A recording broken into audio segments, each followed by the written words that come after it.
Good afternoon. Smart investor కు స్వాగతం. Stock markets ఏకముఖ దిశగా ప్రయాణం చేస్తున్నాయి. అది ఏ దిశ అన్నది మనం ప్రత్యేకంగా చెప్పనవసరం లేదు. ఊర్ధ్వముఖంగా మాత్రమే ప్రయాణిస్తున్నాయి. మార్కెట్స్ అనూహ్యంగా లాభపడ్డాయి. అందరినీ ఆశ్చర్యపరుస్తూ సెన్సెక్స్ ప్రస్తుతం 440 పాయింట్లు, నిఫ్టీ 127 పాయింట్ల లాభంతో డేస్ హై స్థాయి దగ్గర ట్రేడ్ అవుతున్నాయి. ఒక బ్రాడ్ బేస్డ్ ర్యాలీని చూస్తున్నాం స్టాక్ మార్కెట్స్ లో. అది సెక్టర్స్, ఏ సెక్టర్ అనేది చెప్పుకొని అవసరం లేదు, అన్ని సెక్టర్స్ పార్టిసిపేట్ చేస్తున్నాయి. Autos, banks, capital goods, consumer durables, metals, oil and gas, infrastructure, ఇలా ఏ సెక్టర్ తీసుకున్నా కూడా చివరకు పేపర్ స్టాక్స్ కూడా, so JK paper, international paper, oriental paper, ఇటువంటి వెస్ట్ కోస్ట్ పేపర్, ఇటువంటి స్టాక్స్ కూడా ఇవాళ ర్యాలీలో పార్టిసిపేట్ చేస్తున్నాయి. సెన్సెక్స్ తిరిగి 27,000 మార్కును, నిఫ్టీ 8100 మార్కును కైవసం చేసుకున్నాయి. సో చాలా చాలా స్ట్రాంగ్ ర్యాలీ. 2 రోజుల నష్టాల తర్వాత చాలా కసిగా కొంటున్నారు బుల్ ఆపరేటర్స్, లాంగ్ పొజిషన్స్ తీసుకుంటున్నారు. అండ్ మార్కెట్స్ లో ఒక భారీ ర్యాలీ చూస్తున్నాం మనం. నష్టాలు పూర్తిగా తుడిచిపెట్టుకుపోయాయి. రెండు రోజుల నష్టాలు కూడా గంగ్ హో మూడ్ లో ఉన్నాయి markets. And maybe one of the reasons could be primary reasons could be China premier ఎవరైతే ఉన్నారో, చైనీస్ ప్రైమ్ మినిస్టర్, మన దేశంలో పర్యటిస్తున్న చైనీస్ ప్రైమ్ మినిస్టర్ నిన్నటి నుంచి ఇస్తున్న అనౌన్స్మెంట్స్, జిన్పింగ్ ఇస్తున్న అనౌన్స్మెంట్స్, $100 బిలియన్ ఇన్వెస్ట్మెంట్ ఇండియాకు హామీ ఇస్తూ ఆయన తీసుకున్న చర్యలు, ప్రకటించిన నిర్ణయాలు, ఇవన్నీ కూడా మార్కెట్స్ ను బులిష్ ఫేజ్ లోకి తిరిగి నెట్టాయని చెప్పుకోవాలి. సో సెన్సెక్స్, నిఫ్టీలో మనం స్ట్రాంగ్ గ్రోత్ చూస్తున్నాం. Railway stocks, Chinese Indian railways లో భారీ పెట్టుబడుల కోసం సన్నద్ధం అవుతున్నారు. సో ఇది రైల్వే స్టాక్స్ చాలా ఊతమిచ్చింది. టెక్స్ రైల్ కావచ్చు, ఇతరత్ర స్టాక్స్ అన్ని పార్టిసిపేట్ చేస్తున్నాయి. అలాగే స్టాక్ నేమ్స్ చాలా చెంతడంత లిస్ట్ ఉంటుంది. సో సెక్టర్స్ వైజ్ మనం చూస్తే ఎన్ఎస్సిలో ఇండెక్స్ వైజ్ చూస్తే బ్యాంక్ నిఫ్టీ 1.76% లాభపడింది. సిఎన్ఎక్స్ ఆటో 2.14%, అలాగే finance, banking and finance sector 1.98% లాభపడింది. CNX infra 2.16%, CNX media 2.47%. So ఇప్పుడు దాకా లగార్డ్స్ గా ఉన్న సెక్టర్స్ కూడా పార్టిసిపేట్ చేస్తున్న సమయం ఇది. సిఎన్ఎక్స్ రియల్టీ ఇన్ఫాక్ట్ 4.19%, అండ్ ఈ ప్యాక్ లో లీడర్ ఆఫ్ ది ప్యాక్, అలాగే స్టాక్ ఆఫ్ ది డేగా కూడా చెప్పుకోవచ్చు. ఎన్బిసిసి ఆల్మోస్ట్ మోర్ దాన్ 11% పెరిగింది. ఎవరన్నారు పబ్లిక్ సెక్టర్ స్టాక్స్ లో లాభాలు రావని, ఎన్ఎండిసినో ఎన్టీపీసీనో చూసి అన్ని స్టాక్స్ ఇలాగే అనుకుంటే పొరపాట్లో కాలు వేసినట్లే. సో ఎన్బిసిసి స్టాక్ ఈ సంవత్సరంలో ఇప్పటిదాకా చూస్తే 340% రిటర్న్ ఇచ్చింది. 680-680 రూపాయల మధ్య ట్రేడ్ అవుతుంది ప్రస్తుతం. ఇది లిస్ట్ అయినప్పుడు 2012లో it was listed at around 106 rupees. So more than 5 times పెరిగిన స్టాక్ ఇది ఎన్బిసిసి. అండ్ ఇదే బాటలో ఉన్నాయి real estate companies. Most of the reality stocks అన్ని కూడా ఇవాళ ఈ బుల్ రన్ లో పార్టిసిపేట్ చేస్తున్నాయి. సో ఎఫ్ఐఎస్ ఏం చేస్తున్నారు? ఎఫ్ఐఎస్ ఫిగర్స్ వస్తే కానీ మనకు ఒక క్లియర్ పిక్చర్ రాదు. రేపు ఎటువంటి మనకు ఆ ఫిగర్స్ ఈవినింగ్ వస్తాయి. ఆఫ్ కోర్స్ బై చేస్తున్నారా లేకపోతే ఏదైనా సైలెన్స్ లో ఇంకా ఉన్నారా అన్నది, సైలెన్స్ లో ఉండే అవకాశమే లేదు. ఎందుకంటే ఎఫ్ఓఎంసీ మీటింగ్ నిర్ణయాలు కూడా ఇండియన్ స్టాక్ మార్కెట్స్ కు అనుకూలంగానే వచ్చాయి. ఇంట్రెస్ట్ రేట్స్ ను పెంపును వాయిదా వేస్తూ మేబీ నెక్స్ట్ ఇయర్ జూన్ తర్వాతే ఇంట్రెస్ట్ రేట్ పెంపు ఉంటుందన్న సంకేతాలు ఫెడ్ చైర్పర్సన్ ఇవ్వటం, ఇవన్నీ కూడా ఒక్కోసారి అనుకోకుండా అన్ని కలిసి వస్తుంటాయి. అటువంటిదే ప్రస్తుతం స్టాక్ మార్కెట్స్ లో జరుగుతుంది. మార్కెట్స్ చాలా చాలా స్ట్రాంగ్ గా ట్రేడ్ అవుతుంది. ఇక అనలిస్ట్ సిద్ధంగా ఉన్నారు మనతో ఈ ఆనందాన్ని పంచుకునేందుకు. సో బాలగారు, ఓవరాల్ గా మీరు పొద్దున కూడా స్టూడియో బయటకు వెళ్ళిన తర్వాత అన్నారు, అదే పొద్దున్న కార్యక్రమంలో అని ఉంటే బహుశా ఎక్కువ మంది లాంగ్ పొజిషన్స్ తీసుకునే వాళ్ళేమో. ఎస్జెక్స్ నిఫ్టీ కొద్దిగా డిసీవ్ చేసింది, మోసం చేసింది. ఒకవేళ ఏదైనా నెగిటివ్ ఓపెనింగ్ ఉంటుందేమోనని మనం అక్కడికి సుందర్ గారిని అడగడం జరిగింది. ఒకవేళ నెగిటివ్ ఓపెనింగ్ వస్తే ఎలా వినియోగించుకోవాలని ఆయన ఎప్పటిలాగే అప్రమత్తంగా ఉండాలని చెప్పారు. గతంలో చాలా సార్లు మార్నింగ్ ఎస్జెస్ నిఫ్టీ నెగిటివ్ లో ఉన్నా కానీ మనకి మార్కెట్ ఓపెన్ అయ్యేసరికి డెఫినెట్లీ పాజిటివ్ చాలా సార్లు చూసామండి. So that can be a surprise అని చెప్పాం. But definitely we are been requesting people to buy at first, second, third price point. So definitely I think one should participate in the rally అండి. సో ఇది మీరు ఇప్పుడే చెప్పినట్టు మనం ఇది ఎక్కువగా విశ్లేషించే అవకాశం కూడా మనకు అవసరం లేదు. ఎందుకంటే ఇది కంప్లీట్లీ బ్రాడ్ బేస్డ్ ర్యాలీ అండి. ఇందాక మీరు ఫిగర్ ఒకటి మెన్షన్ చేసినట్టు 4 declines వర్సెస్ 46 ఇంక్రీజెస్ అని చెప్పి. సో ఇది అబ్సల్యూట్లీ అండి. So that's a great story ahead. So మనకి ఏంటంటే ఇందాక మీరు మెన్షన్ చేశారు, చైనీస్ ప్రీమియర్ వచ్చి ఇక్కడ he he's committed an investment of $100 billion, especially high speed trains. మనం గతంలో మోడీ గారు జపాన్ వెళ్ళినప్పుడు బుల్లెట్ ట్రైన్స్ గురించి ఆయన సంప్రదిస్తే, ఇక్కడ హై స్పీడ్ ట్రైన్స్ లో కూడా Chinese they are far ahead of India అండి. అండ్ ఆల్మోస్ట్ మెనీ కంట్రీస్ తో పోల్చుకుంటే కూడా they are very far ahead in technology. So that could really help us అండి. ఇతరత్ర వేరే దాంట్లో కూడా $100 billion is a huge commitment. సో ఇవన్నీ మనం చూసుకుంటే నెక్స్ట్ ఆయనకి ఈ మంత్ ఎండ్ కి ఈవెన్ యుఎస్ ట్రిప్ కూడా ఉందండి. సో భారీగా ఆశలు పెట్టుకున్నారు అందరు కూడా. సో ఫస్ట్ ఆయన వచ్చిన 100 days కార్యక్రమం పక్కన పెడితే, ఐ థింక్ ఫస్ట్ 6 months లోనే the foreign policy against towards different countries, అంటే మనం ఇప్పటిదాకా చూసింది Japan, China, followed by USA, all the top 3 industrialised and in terms of GDP one of the top 5 countries అనమాట. So వీటితో మనం భారీగా సత్సంబంధాలు కార్పొరేట్ వరల్డ్ లో పెంచుకుంటే డెఫినెట్లీ ఆటోమేటికలీ పాలిటిక్స్ కానివ్వండి, సోషల్ కానివ్వండి, డెమోక్రసీ, దే ఆల్ ఫాలో. మనకి upliftment of the people from their poverty అనేది జరుగుతుంది ఎప్పుడైతే మన కార్పొరేట్ కల్చర్ బాగా పెరిగి ఇన్వెస్ట్మెంట్స్ పెట్టుబడులు ఎక్కువ వస్తాయి. సో ఐ థింక్ ఓవరాల్ గా I think we are headed towards really grand days ahead అండి. మధ్యలో చిన్న చిన్న ఒడిదుడుకులు అనేది వస్తూనే ఉంటాయి. సో అవన్నీ కూడా అధిగమించి మనం we will definitely go forward in the next 2-3 years to a greater height, and probably by next 5 years we should be the third largest nation in terms of GDP అని కూడా అనుకోవచ్చు. గతంలోనే చాలా మంది గెస్ చేశారు. We'll be racing towards it faster than what the other people think అనే చెప్పచ్చు. So one should definitely utilize the opportunity, buy stocks and any small decline 2-3 price points లో కొనండి, otherwise miss out the run. ఒక important point మాత్రం చెప్పదలుచుకున్నానండి. గతంలో చాలా సార్లు మనం ఇది బాగా పెరిగిపోయింది అది అనుకుంటారు. సో ఒక్కటి మాత్రం it's confirmed, lot of people have lost money in waiting for the corrections than the correction itself. This has been proved gatanlo kuda. So I think don't wait for the correction andi, koddiga participate, maybe 4 tranches lo konandi, lathe 6 months SIP konandi, but participate in the market. So 12:1 ఇలా కనిపిస్తుంది మనకు advance declines ratio చూస్తే. So declines చాలా చాలా తక్కువగా ఉన్నాయి. ఏం చేయాలి traders? Only long? I think this is the typical bull market rallies అండి. బేసికలీ మనం మొన్న షోలో చెప్పడం కూడా జరిగింది. 75-40 నుంచి ఏదైతే 81-80 ర్యాలీ చూసాం మనం, ప్రాబ్లీ 33% అనేది 79-60 అండ్ 50% 78-40. సో ఈ 2 లెవెల్స్ లో సపోర్ట్స్ ఉంటాయని అనుకున్నాం. Probably it has taken clear support. So నిన్నటి లో బ్రేక్ చేయలేదు ఈరోజు. So this indicates that rally would on actually ఇక్కడ నుంచి.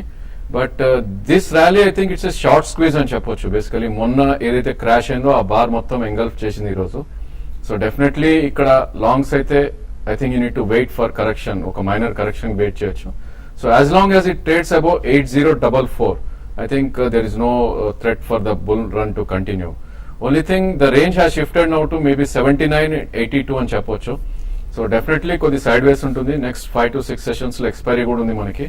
So any dips should be used to buy అని చెప్పొచ్చు. And 20-day moving average 8029, I think that would act as a good support. So whenever market corrects till 8050 and 8029, I think our range లో one can enter in long positions.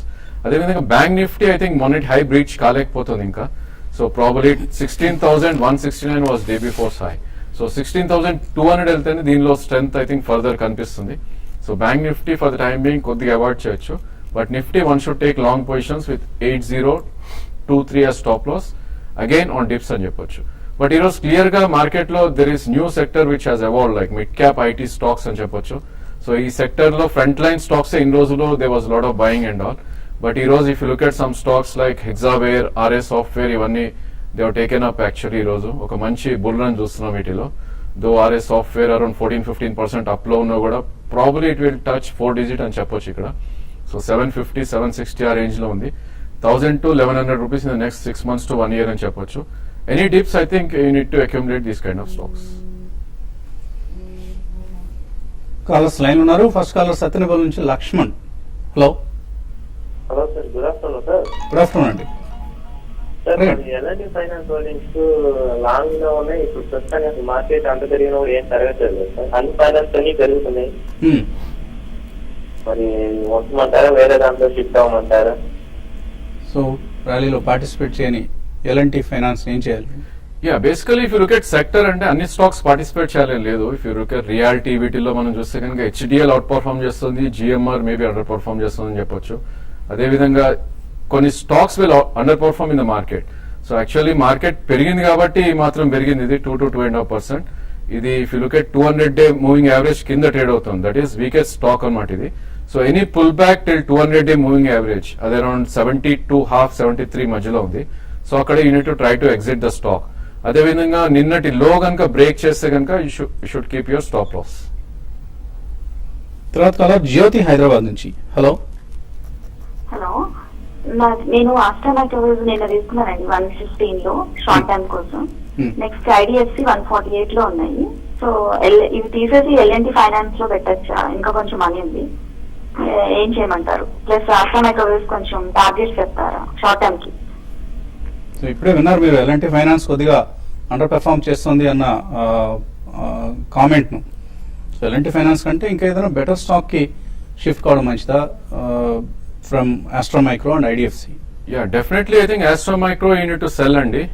Probably that can rally up to 126 or 128. So 50% ఇక్కడ అమ్మొచ్చు definitely. ఒక resistance point దగ్గర ఉంది 23 of 24 అనేది ఒక resistance. Probably 28 to 30 next 50% you can sell. So IDFC కూడా I think it won't perform well actually compared to other stocks ఇప్పుడు. So you should look some private banks like maybe Kotak or Axis అని చెప్పొచ్చు. IDFC levels కనుక చూస్తే 48.5 నుంచి 52 మధ్యలో ఒక resistance zone ఉంది. So anywhere between 150 or 151, you try to exit the stock. మరిన్ని కాల్స్ తీసుకోబోయే ముందు కాసేపు ప్రకటనలు.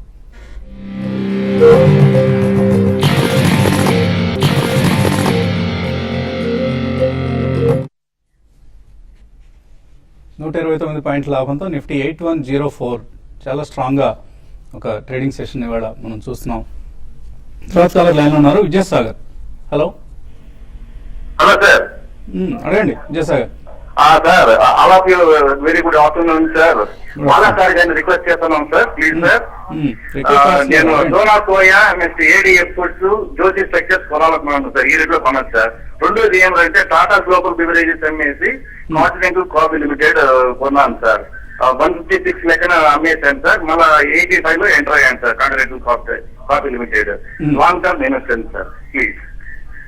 యా డెఫినెట్లీ ఉంచండి continental coffee. It's a good switch from Tata global to continental coffee అండి.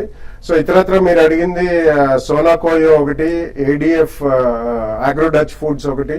I think these shares also you can buy అండి. Sona Koyo definitely is a good company. So మీరు market పెరిగిందని చూడకుండా definitely I think you should go on buying అండి. Next 2-3 months లో కూడా 2 price points minimum కొనండి. Over the next 2-3 years. Actually నిన్న కూడా షోలో చెప్పడం జరిగింది. ఐమాక్స్ అని చెప్పి they prepared a huge report అండి. ఫ్రమ్ హియర్ నౌ ఆన్వర్డ్స్ మనకి ఇండియన్ ఆటో యాన్సిలరీ ఇండస్ట్రీ కూడా it will play a huge role in terms of not only domestic market, exports అని కూడా. సో మనకి small car hub of the world అని స్లోగా మన India కూడా రూపొందించుకుంటుంది. కాబట్టి I think IMAX report, if it is anything to go by, auto ancillary has a huge potential going forward. So Sona Koyo is a good buy. You can buy it and even Agro Dutch Foods also. They are one of the largest producers of mushrooms, eatable mushrooms. Karimnagar నుంచి రాజు line లో ఉన్నారు. Hello. Okay, రాజు call cut అయింది. అలాగే emails కూడా చాలా వచ్చాయి మనకు. Emails లో ఉప్పాల నరసింహారావు అడుగుతున్నారు, ఆర్ఎస్ సాఫ్ట్వేర్ $200 కొన్నారైనా బాగా పెరిగింది, ఇక్కడ సెల్ ఆర్ హోల్డ్?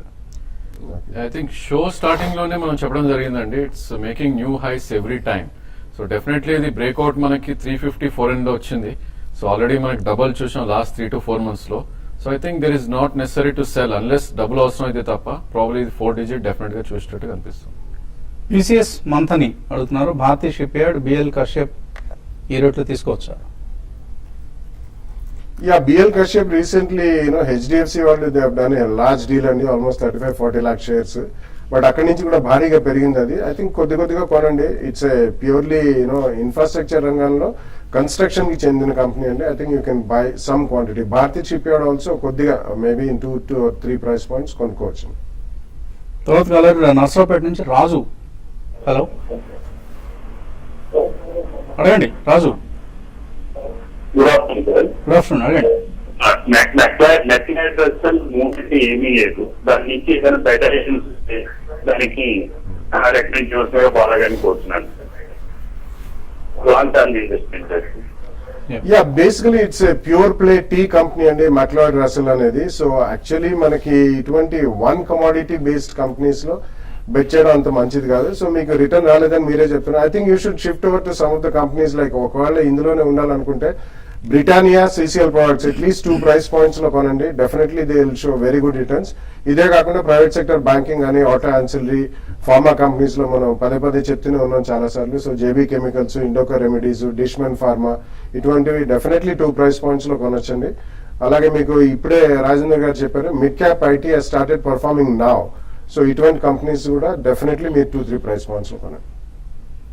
ఇవాళ వస్తున్న కాల్స్ చూస్తే ఒక ట్రెండ్ అర్థమవుతుంది మనకి. ఏవైతే పార్టిసిపేట్ చేయట్లేదో ర్యాలీలో వాటి గురించి అడుగుతున్నారు. సో పార్టిసిపేట్ చేస్తున్న వాటి గురించి అఫ్ కోర్స్ ఎనీవే కంప్లైంట్స్ ఉండవు కాబట్టి. వరంగల్ నుంచి శ్రీనివాస్ తర్వాత కలర్. హలో హలో అడగండి శ్రీనివాస్. సార్ ఫిడెక్స్ గార్మెంట్స్ ఏం చేయమంటారు సార్ ఇప్పుడు? Hello Yeah. Okay. ఒకవేళ మీరు ఆల్రెడీ కొనుంటే డెఫినెట్లీ ఉంచమని చెప్తానండి. They are one of the very rare exporters of kids garments. Especially US and Europe కి వాళ్ళు కిడ్స్ వేర్ చేస్తారండి. ఇట్స్ ప్రీమియం సెగ్మెంట్ నెంబర్ 1, ఎందుకంటే ప్రైసింగ్ అనేది చాలా హై ఉంటుంది. నెంబర్ 2 చాలా జాగ్రత్తలు తీసుకోవాలండి. కిడ్స్ గార్మెంట్స్ మనం యూరోప్ అండ్ US ఎక్స్పోర్ట్స్ చేస్తుంటే because it also invites a lot of legal litigation ఏదైనా చిన్న తేడాలు జరిగినా. It's a strong company. Currently 400 దగ్గర కోట్ అవుతుందండి. మీకు డబ్బు అవసరం లేకపోతే మాత్రం డెఫినెట్లీ హోల్డ్ చేయండి, అమ్మాల్సిన అవసరం లేదు. రమేష్ హైదరాబాద్ నుంచి తర్వాత కలర్. హలో అడగండి. నమస్కారం అండి. నమస్తే అండి, అడగండి. ఒకటి ఫీడ్బ్యాక్ ఒకటేమో క్వశ్చన్ బాలాగారు కండి. బాలాగారు చెప్పిన అన్ని నేను ఇన్వెస్ట్ చేశానండి. నాకు 15% ఇంట్రెస్ట్ రేట్ తో నాకు అన్ని ఉన్నాయండి. అంటే 1 year చేస్తే అంత ఇప్పుడే 2 నెలలు అంత చేసేయండి డబ్బులు అండి. Very good. నేను చాలా థ్యాంక్స్ అండి బాలాగారు చెప్తున్నాను. తర్వాత బాలాగారు క్వశ్చన్ ఏంటంటే బోస్టన్ అగ్రోని ఉదయం ఏదో అన్నారు మన వసంత్ గారు. 500 షేర్స్ నా దగ్గర 0 ఇన్వెస్ట్మెంట్ వాల్యూతో ఉన్నాయండి. ఒక 50% దాంట్లో డైవర్ట్ చేయమంటారా లేదా హెరిటేజ్ లోనే ఉండమంటారా? ఇంకోటి మీరు నీష్ కంపెనీ అంటుంటారండి. ఈ రెండు కొంచెం చెప్పరా సార్? నీష్ అంటే ఏంటో నాకు తెలియదు సార్. ఓకే, అంటే నిష్ అంటే వాళ్ళలో కొంచెం maybe intellectual property right based కానివ్వండి, లేకపోతే ఒక హై వాల్యూ బ్రాండ్ కానివ్వండి, అటువంటి ఏమన్నా ఉంటే నీష్ కంపెనీ అంటారు. సపోజ్ ఇన్ఫ్రాస్ట్రక్చర్ రంగంలో నీష్ అంటే ఇప్పుడు టనలింగ్ అనేది అందరు చేయలేరండి. బిలో ద రోడ్స్ టనలింగ్ అనేది ఇటువంటి స్పెషలైజ్డ్ ప్రాజెక్ట్స్ ఉంటాయి. And some of the projects like గతంలో హిందుస్థాన్ కన్స్ట్రక్షన్ వాళ్ళు ఒకటి ఆ బాంద్రా ఓర్లీ సీలింగ్ అనేది చేస్తారు. సో ఇటువంటి స్పెషలైజ్డ్ జాబ్స్ చేసేవి, స్పెషల్ బ్రాండ్ ఉన్నవి, ఇంటెలెక్చువల్ ప్రాపర్టీ రైట్స్ ఉన్నవి నీష్ కంపెనీస్ అంటారండి. సో డెఫినెట్లీ హాట్సన్ అగ్రో గురించి వస్తే మీరు అమ్మాల్సిన అవసరం లేదండి. 0 కాస్ట్ లో ఉన్నా కానీ డెఫినెట్లీ క్యారీడ్ ఫార్వర్డ్. ఎందుకంటే 96% of their entire sales is branded goods. It's a very good company in the dairy segment అండి. That going great guns. పొద్దున వసంత్ గారు కూడా మెన్షన్ చేశారు. అండ్ అదే కాకుండా they been ranked among the top 10 companies to be the multi baggers recently in Economic Times. So please carry forward and hold this. So $100 billion hand shake ప్రస్తుతం మనకు మీడియాలో కనిపిస్తోంది. ఇండియా చైనా రెండు ప్రభుత్వాలు $100 billion పెట్టుబడులకు సంబంధించి ఇది ఒక మేజర్ మైల్ స్టోన్. ఇది is not just a simple step. ఇంతవరకు ఏ ప్రభుత్వం కూడా చైనా ప్రభుత్వంతో గత ప్రభుత్వాలు ఏవి కూడా ఇటువంటి ఒక భారీ ఇన్వెస్ట్మెంట్ ఒప్పందాన్ని కుదుర్చుకోలేదు. రాబోయే రోజుల్లో చైనా పెట్టుబడులు ఇండియాకి ఉధృతంగా వస్తే definitely it's going to revolutionise or transform the Indian economy. అదే జరగబోతోంది. ఇక మనకు సరిహద్దు సమస్యలు అంటూ ఉండవు. ఓన్లీ మనకు ఉండేదంతా కూడా ఎకనామిక్ టైస్, ఎకనామిక్ రిలేషన్షిప్సే. సో ఒక్కసారి చైనీస్ కనుక ఇండియాలో ఇన్వెస్ట్ చేశారంటే వాళ్ళు ఇంకా అరుణాచల్ ప్రదేశ్లో 100 గజాల స్థలం మాది, లేకపోతే ఇటు పక్క ఇంకొక రాష్ట్రంలో 200 అడుగుల స్థలం మాది అంటూ వివాదాలకు వచ్చే ప్రమాదమే ఉండదు. సో ఇవన్నీ కూడా entire credit should go to Narendra Modi government. తర్వాత కాలర్ లైన్ లో ఉన్నారు. లాస్ట్ కాలర్ రాజమండ్రి నుంచి గౌతమి. హలో హలో అడగండి. గుడ్ ఆఫ్టర్నూన్ అండి. సార్ ఇప్పుడు ఉన్న రేట్లలో టాటా గ్లోబల్, సిప్లా, IFCI కొనుక్కొచ్చింది. సిప్లా ఇవన్నీ ఎంతకాలం హోల్డ్ చేస్తారు? లేదు సార్, అంటే 3 ఏది బాగుంటే టార్గెట్స్ ఏది బాగుంటే ఏదో చెప్తారు కదండి. 3 ఏది బాగుంటే అదండి. ఏది బాగుంటే అది ఎన్ని రోజులు హోల్డ్ చేస్తారు దాన్ని? అంటే ఒక 2-3 రోజుల కోసమా లేకపోతే ఎక్కువ కాలం హోల్డ్ చేసే ఉద్దేశంతో అడుగుతున్నారా? ఓకే అండి, కాల్ కట్ అయింది. I think Cipla is the better bet అండి. మూడిట్లో చార్ట్ పరంగా చూస్తే చాలా అగ్రెసివ్ బుల్ ఫేజ్ లో ఉంది స్టాక్. సో గత 3-4 వారాల్లో 100 రూపీస్ పెరిగినా కూడా డెఫినెట్లీ దీనిలో పొటెన్షియల్ అబౌట్ 780 to 800 దాకా కనిపిస్తుంది. సో 615 ఉంది. Please keep 2 price points. Maybe ఒక మైనర్ కరెక్షన్ వచ్చే ఛాన్స్ ఉంది. So 613, 618 is the current price. So I think 560 దాకా you should keep 3 price points and enter the stock. In the next 2-3 months I think 800 దాకా వెళ్ళే chance ఉంది. తర్వాత colour emails కొన్ని చూద్దాం మనం. ఈమెయిల్స్లో సాయి నిశాంత్ అడుగుతున్నారు, మదర్సన్ సుమి ఓఎన్జీసీ ఈ రేట్లు తీసుకోవచ్చా, ఎటువంటి టార్గెట్స్ ఎక్స్పెక్ట్ చేయొచ్చు? I think ONGC should avoid అండి. ప్రాబ్లీ డైవెస్ట్మెంట్ అయ్యేదాకా there is slightly minor weakness in the stock. So అలాగే మదర్సన్ సుమి కూడా మనం ఆల్మోస్ట్ లాస్ట్ 2 to 3 months లో stock has become almost 40 to 50% high. So ఒక మైనర్ కరెక్షన్ కోసం wait చేయండి. Probably 400 and 380 that's the range to buy, and probably targets are 550 to 600 in the next 1 to 1.5 years అని చెప్పొచ్చు. Kavuri Lohitha NCC 78 రూపాయలు కొన్నారు, నిన్న 71 రూపాయలు క్లోజ్ అయింది. అఫ్ కోర్స్ ఇవాళ 47 ఎందుకు అయిందని అడుగుతున్నారు. 47 ఆటోమేటిక్ ఇవాళ ఎక్స్ రైట్స్ అవుతుందండి. ఇవాళ నుంచి రైట్స్ ఇష్యూ అమల్లోకి వస్తుంది కాబట్టి 29th ఓపెన్ అవుతుంది రైట్స్ ఇష్యూ. సో మీకు రైట్స్ షేర్స్ వస్తాయి 7:6, అంటే మీకు 7 షేర్లు ఉంటే 6 షేర్లు రైట్స్గా అప్లై చేసుకోవచ్చు. అందువల్లనే దాని ప్రైస్ అడ్జస్ట్మెంట్ కనిపిస్తుంది మనకు, అంతకు మించి గాబరా పడాల్సిందే లేదు. మంజునాథ్ అడుగుతున్నారు, నిఫ్టీ 1700 పుట్స్ ఉన్నాయి, హోల్డ్ చేయొచ్చా? Definitely not at this stage అండి. Probably morning was the right time to sell అనమాట. సో 8049 పైన ఉన్నంత కాలం definitely Nifty will perform and try to test that previous stop. So ఈ సెటిల్మెంట్ అయితే డెఫినెట్ గా ఒక మైనర్ కరెక్షన్ లో క్లోజ్ చేసుకోమని చెప్తారండి. మధుకర్ దేశాయ్ అడుగుతున్నారు, క్యూపిడ్ 28 రూపాయలు కొన్నారు, holder exit. I've not tracked that stock. It's a very speculative kind of stock అండి. అటు దాని నుంచి బయటకు వచ్చేయండి సాధ్యమైనంత వరకు క్యూపిడ్ లాంటి స్టాక్ నుంచి. ఎన్బిసిసి పి శాస్త్రి అడుగుతున్నారు, 460లో కొన్నారు, ఇప్పుడు 670 ఉంది, షార్ట్ టర్మ్ కోసం కొన్నారు, లాభాలు బుక్ చేసుకోవచ్చా? I think you can book అండి షార్ట్ టర్మ్ కోసం అయితే. దాని వాల్యూమ్స్ యావరేజ్ 5 to 6 lakhs అయ్యేది. నిన్న మనం చూస్తే 40 lakhs అయింది, ఈ రోజు ఆల్రెడీ 50 lakhs వాల్యూమ్ అయింది. Definitely there is some big investor జరుగుతుంది. డెఫినెట్లీ జరుగుతుంది, వాల్యూమ్ ఇంక్రీజ్ ఉంది కాబట్టి. ఒక షార్ప్ కరెక్షన్ కూడా దీనిలో ఎక్స్పెక్ట్ చేయండి. ప్రాబ్లీ 700-720 దగ్గర ఒక రెసిస్టెన్స్ జోన్ కూడా ఉంది. So you can book at least 80% of profits and maybe wait for it to correct till 600 or 620 to buy back. Vijay Reddy అడుగుతున్నారు, 1 year కోసం ఆర్ 6 months కోసం ఇలా వేగ్గా అడగద్దండి, ఏదైనా స్పెసిఫిక్ గా కొందలుచుకుని ఉంటే అడగండి. రోల్టా ఇండియా 120 రూపాయల్లో హోల్డ్ చేస్తున్నారు. అలాగే వీనస్ రెమెడీస్ 370 రూపాయల్లో యావరేజ్ రేట్లో ఉన్నాయి. ఏం చేయాలి, అవుట్లుక్ ఏంటి? I think రోల్టా ఇండియా ఇప్పుడే మిడ్ క్యాప్స్ పర్ఫార్మ్ చేస్తున్న ఐటీ కాబట్టి I think you should hold on for some time అండి. Venus remedies definitely I think it's switch అండి. రీసెంట్లీ కూడా వాళ్ళకి it could be a CDR corporate debt restructuring company అని చెప్పి వార్తలు స్ట్రాంగ్ గా వస్తున్నాయి. And they have defaulted on some payments. So Venus remedies definitely switch or either to JB chemicals or Indoco remedies. Arvind futures ఉన్నాయి 328లో మేఘరాజ్ దగ్గర, holder exit. ఈ stage I think it's a hold అండి. Probably మీరు టైట్ స్టాప్ లాస్ అరౌండ్ 312 పెట్టాలి. Chances 340-345 దాకా వెళ్ళేది ఉంది for the next maybe 3 to 4 days అని చెప్పొచ్చు. ఎంఎస్ రాజు అడుగుతున్నారు, జేబీ కెమికల్స్ ఎందుకు పార్టిసిపేట్ చేయట్లేదు ఇవాళ? సో ప్రతిరోజు ప్రతి స్టాక్ పార్టిసిపేట్ చేసి తీరాలన్న నియమం ఉండదండి. మీకు ఓవరాల్ గా ఆ సీజన్ లో ట్రెండ్ అందుకుంటుందా లేదా అన్నది మాత్రం చూడాలి. ఒక్కొక్క రోజు ఒక్కొక్క స్టాక్ అండర్ పెర్ఫామ్ చేయొచ్చు, దాన్ని చూసి మనం గుండెలు బాదుకోవాల్సిన అవసరం అయితే ఉండదు. ఇది ఇవాల్టి స్మార్ట్ ఇన్వెస్టర్. రేపు ఉదయం 8:30 మళ్ళీ బిజినెస్ బ్రేక్ఫాస్ట్ కలుద్దాం.